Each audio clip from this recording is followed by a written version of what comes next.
નમસ્કાર, star India TV ન્યૂઝમાં આપનું હાર્દિક સ્વાગત છે। આપ જોઈ રહ્યા છો સ્ટાર ઇન્ડિયા ટીવી ન્યૂઝ, સત્યની વાતે સત્યની સાથે।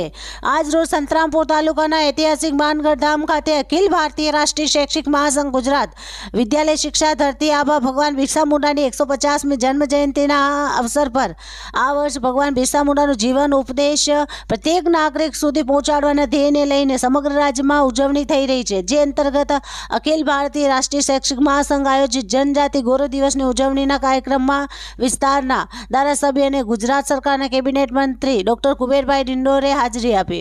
આ તકે રાષ્ટ્રીય અતિરિક્ત મહામંત્રી વિદ્યાલય શિક્ષા ગુજરાત પ્રાંત પ્રભારી મોહનજી પુરોહિત, રાષ્ટ્રીય ઉપાધ્યક્ષ પ્રાથમિક સંવર્ગ ભીખાભાઈ પટેલ, પ્રાંત અધ્યક્ષ મિતેશભાઈ ભટ્ટ, પ્રાંત મહામંત્રી પરેશભાઈ પટેલ, પ્રાંત સંગઠન મંત્રી સરદારસિંહ મછાર, રાષ્ટ્રીય સહસચિવ પ્રાથમિક સંવર્ગ પલ્લવીબેન પટેલ, પ્રાથમિક સંવર્ગ અધ્યક્ષ અનિરુદ્ધસિંહ સોલંકી તેમજ પ્રાંત અને જિલ્લાના સંગઠનના હોદ્દેદારો સહિત સંતરામપુર તાલુકા પંચાયત પ્રમુખ હરેશભાઈ વળવાઈ, કુંડા ગામના સરપંચ ભીમભાઈ, ઉખરેલી ગામના સરપંચ, નાનીક્યાર સરપંચ, ભંડારા સરપંચ અને સારસ્વત ભગીની ભાઈઓ બહેનો હાજર રહ્યા હતા। Star India TV news reporter Mushtaq શિભાઈ, સંતરામપુર, જિલ્લો મહીસાગર।